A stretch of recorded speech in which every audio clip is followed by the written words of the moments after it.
Hey there, this is Dan. You're watching the Salty Sea, and today is a good old-fashioned list building video for Warcry. What I want to talk about today is the way that sometimes people show up to tournaments with just like some stuff they own, and that's awesome. And sometimes people show up to tournaments with like something that was built to be pretty cutthroat, and that's also awesome.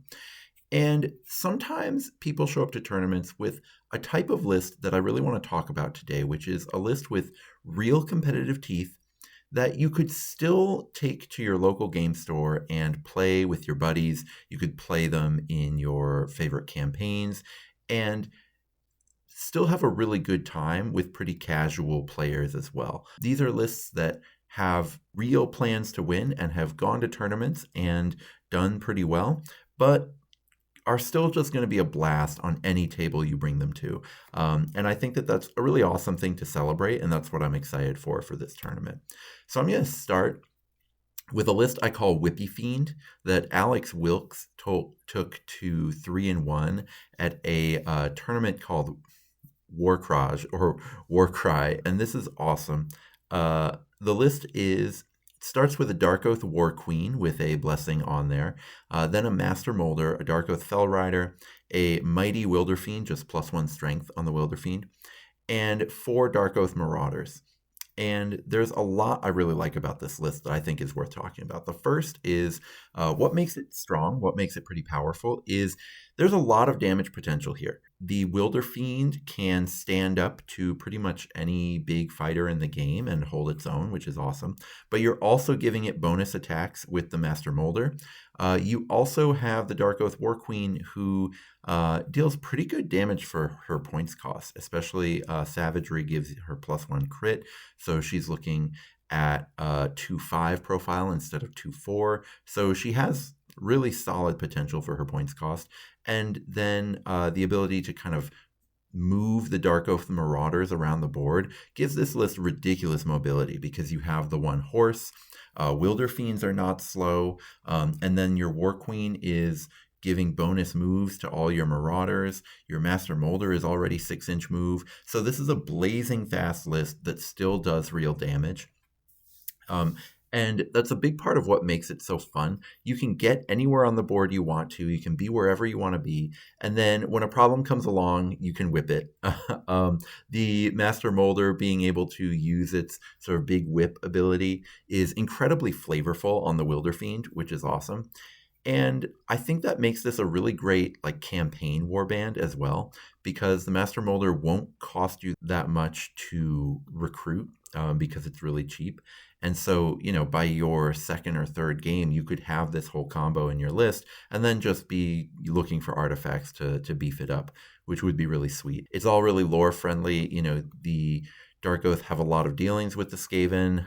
Not all the Darkoath tribes like the Skaven. If you've read the Gunnar Brand novel, he hates the Skaven, but some of the Darkoath tribes work with the Skaven quite a bit. There's even it's like very heavily implied to be the Corvus Cabal that is one of the villains in his novel, and they have been working with the Skaven, which is really cool. So you could use Corvus Cabal models to like proxy in for these pieces really easily. Like the Corvus Cabal leader is female, so she could be a Darkoath War Queen, and then regular Corvus guys can just be Marauders, and then you just get a Wilderfiend and you like put the big wings from the Shrike Talon on there on the back of the Wilderfiend, and then you'd have this list. That would be really cool.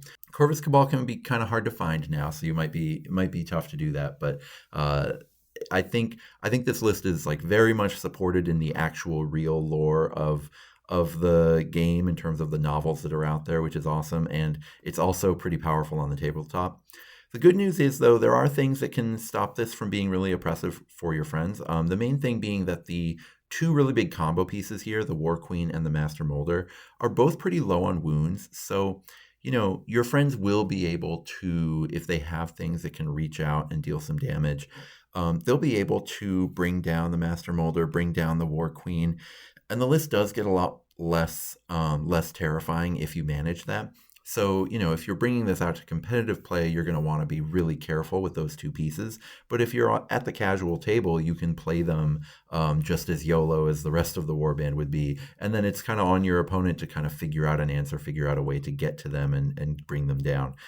So I think that's really fun and can lead to some really awesome games that I think you should try out. Next, I want to go to the most straightforward Ironjawz list. Smashin' and Bashin' is what he called this one. This is Leon, who went 3-1 with Ironjawz at UKGE, UK Games Expo. He was running 2 ferocious mega bosses, Thug, who is an Underworld's brute, a Brute Rager, and 2 Ardboys with Choppa. And both of those mega bosses and the Brute Rager have a lot of damage output. Thug and the 2 Ardboys are really durable. The mega bosses are really durable too. And then Ironjawz has incredibly strong abilities. This is a warband that just can just not worry too much about life and just go forward as fast as their little legs can carry them. They're not very fast except for when you spend a triple. But they can go forward, they can get some fighting in, and it's really good.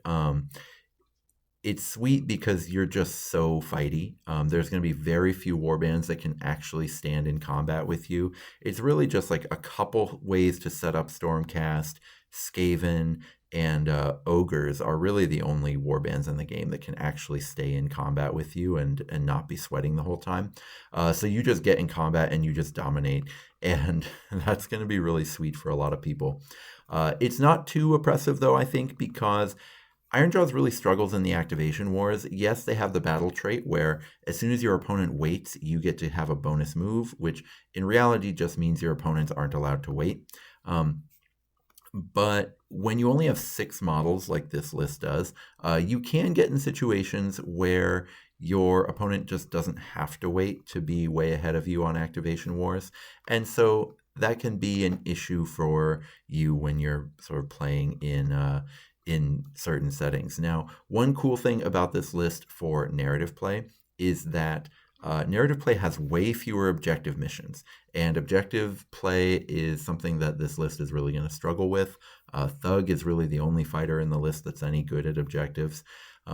So it is going to be a lot better in narrative play than it is in competitive play, and I also think in competitive play it's pretty good because those 2 mega bosses just deal so much damage. So I think that this is a really good starting point for people, both casually and competitively, just going like double mega boss and just sending it. I think that's going to be a lot of fun for a lot of folks.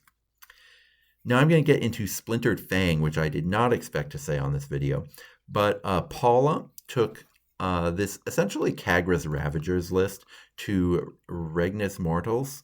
I think this was a tournament in Spain. I actually don't remember where they held it, but it starts with Khagra, Zarsha, and Razik. And then it has a True Blood and 3 Clear Bloods with Shield. There's a little bit of extra points here that Paula used to give blessings to the combat pieces so that they would be a little bit better at fighting. But this is kind of a cool list. So what makes it strong is it has a really strong mobility advantage, which is that the True Blood has a net that can never miss, which is really good. You can lock down whatever piece you want to lock down. And then Zarsha is able to teleport Khagra and Razik around the battlefield. They can, wherever they start, she can always just teleport them. I believe it's like 6 inches from herself. And so she can kind of hide in the backfield, shoot stuff. She has a nice little wizard bolt, and then she can sort of drop down her little friends. Also, Splintered Fang has access to at least one move 5 fighter. Paula wasn't playing it, but you easily have room for it in the list if you want it instead of a Clear Blood.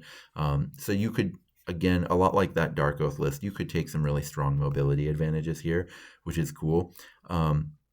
One thing, unlike that Darkoath list, is that you actually have a reasonable amount of durability here, in that Razik and Khagra are both, very tough and have enough wounds compared to their points cost to be relatively hard to take down, which is cool.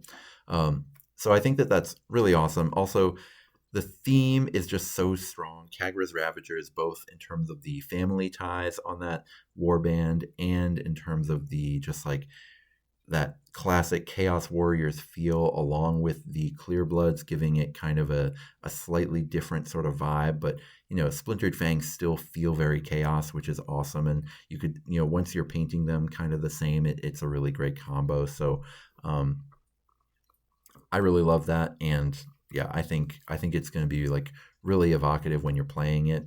What stops it from being oppressive, though, is I think Clear Bloods aren't going to do a whole ton. So I don't think your opponent is going to feel like they're being just like trounced in every part of the board. I think, the parts where you're controlling with the True Blood and moving Khagra around are going to be really effective, and you can use those to win games. But your opponent's not going to feel like you're just like raising them to the ground, because you only have 7 bodies here and none of it's particularly good 1v1. So you're going to have to be creative to get your wins in. And, if you just purely play the mission, you're going to be able to do that. But you're never just going to be pub stomping someone right off the board with them, which I think is really good and really important. Next, I want to talk about some fancy trees. And Baz took this sort of Sylvaneth ability soup list to 3-1 at Warcry, and or I think it's just pronounced Warcry actually. But they started with Skaith, and then had a Kurnoth Hunter, well, 2 Kurnoth Hunters, one with a scythe and a blessing, and one just with a sword. Then 3 Spite Revenants, those are the netters with a pretty respectable combat profile, and 2 Tree Revenants, those are the teleporters, and then Anslane Revenant Archer, that is the archer. Sylvaneth has access to 1 archer who is actually really good point for point, but you can't spam her, so it's like she's not that devastating. If you could play 10 Anslanes, Sylvaneth would quickly become a frustrating army to play against. But because you only get 1, she's not like that impactful, so that's good. But what makes this list strong is nets, teleports, and the fact that Baz, I believe, left 40 points open in this list to be able to put a wild dice blessing for +1 wild dice. And that's really amazing, because Sylvaneth, you really want to get all of your abilities working in concert, right? So you have your nets, you want to sort of bounce around the board, and you want to like leverage that as much as you can. But sometimes, you don't have initiative when you really need it, or it's a little bit too costly to, like, if you have a double for your net and a triple for your teleport, then you don't have any dice for like the onslaughts that you need in order to function, or like you'll have a rampage, which is awesome, but Kurnoth Hunters are only kind of okay at rampaging, and then it's like you might not get enough value, and now it's like you wish you had more stuff elsewhere. And so that wild dice blessing is just going to grease the wheels and just make it way easier to play your Sylvaneth. Even though you're down 40 points in terms of stuff on the board compared to how you usually would be, all of the stuff just works way more smoothly, and I think that's really cool. You're going to feel like you have a ton of agency all the time over the board when you're playing Sylvaneth, because you just like, you have all these abilities. It plays it just plays really smooth and plays really techy in a really fun way. It's not going to be oppressive, though, just because, if I'm being honest, every Sylvaneth fighter kind of sucks at fighting. Spite Revenants have reasonable damage, but they're not very durable for their points cost. Tree Revenants have they have the same defensive profile Spite Revenants do, but they, at 65 points each, that's like about what that defense profile should cost. The problem is they're pillow-fisted, and so you can really only teleport with them. Kurnoth Hunters, they just don't beat anything at the same points cost, which is too bad. So even like very like relaxed casual warbands are going to find that they still have staying power against this stuff. Skaith, for example, is just not going out dealing a ton of damage. Skaith is cool because he's really, really fast, and he can shoot too, but nothing here is doing a ton of damage. And so your opponent's still going to be alive at the end of the game, which they're going to appreciate, and you are going to be able to have so many tools to play the mission. I mean, this list is actually a lot like this Splintered Fang list, just in order, where you just have all of the relevant abilities and it's up to you to use them, which is really cool. Finally, my last list I'm going to talk about is Alex Lopez going 3-1 at Madcry. And he was using Castellites, and this is a really cool list too. So starts with a free Guild Marshal, the shooty one, then a Liberator Prime, the Vulcan Rune Father with Axe, Great Herald, a Soul Shepherd, and 5 Steel Helms. This is awesome, first of all, because 10 bodies you kind of need in Castellites. I don't want to see Castellites lists ever with like only 8 fighters. No good. What makes it strong is you have 10 bodies and they're durable. And you also have pretty good mobility in that you're not running any move 3 other than the Rune Father. The Rune Father actually has a bonus move action, so that's not so bad. And then you have your Great Herald, who like really accelerates all your little guys around the board because his ability is so good. Never leave home in Castellites without a Great Herald. I find that there's like a huge difference in terms of how well Castellites players do when they have a Great Herald versus when they don't. So you have your durable bodies. What makes them so durable, you might ask? Well, Castellites has a reaction that can boost the toughness of their fighters, and it can boost the damage output that they get from counter, which is really awesome. And it just makes it so that all misses are 2 damage instead of just 1s. And then that's great because you're also improving your toughness, so your opponent misses more. And this is why you want to have so many bodies, is you want to be able to have some activation advantage over your opponent so you can actually use this. And then you get to, have the right rune marks in the right places and just get to where you are forming this shield wall that damage bounces off of, and it's really cool. The thing that makes this particular way of doing it really sweet, though, is that the 2 allies you're taking have the right rune marks. The Liberator Prime has the Bulwark rune mark, which lets you boost your toughness off of them. And the Vulcan Rune Father has the Elite rune mark, which lets you boost your sort of counter damage output off of him. So they still just like fit in the army. They're getting all of the internal synergies of the army, except that a Liberator Prime and the Vulcan Rune Father kind of give some offensive capabilities that you don't really otherwise have in Castellites. The Rune Father especially is able to sort of project some damage output, which is really nice for such a cheap fighter. None of the cheap fighters in Cities of Sigmar are able to do that. And then the Liberator Prime coming out with 6 toughness, and I think Alex had some room to be able to bless the Liberator Prime too if he wanted to, and so he was doing that on certain missions. And so it just gives you a lot of capabilities that you wouldn't otherwise have with Castellites, which is really awesome.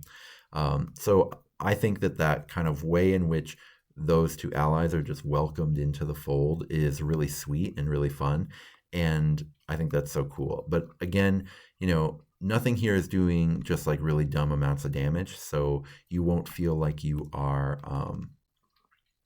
unable to survive against a list like this. And if you can sort of play the action game and focus fire down 1 steel helm at a time, you can clear steel helms. You just have to make sure you don't get reacted to death. So all 5 of these lists are lists that you can do really well with at a tournament by sort of playing the mission, being really focused on the mission. But if you just kind of play them casually, your opponents are not going to feel overwhelmed, and the games are never going to feel unfun. You're just going to have a great time and just play really smooth, really playable Warcry with your friends, and that's just always worth doing. So I hope you try out something like this in some of your casual games, and when you do, may all your rolls, except for the ones that would be too mean to the opponent, be crits.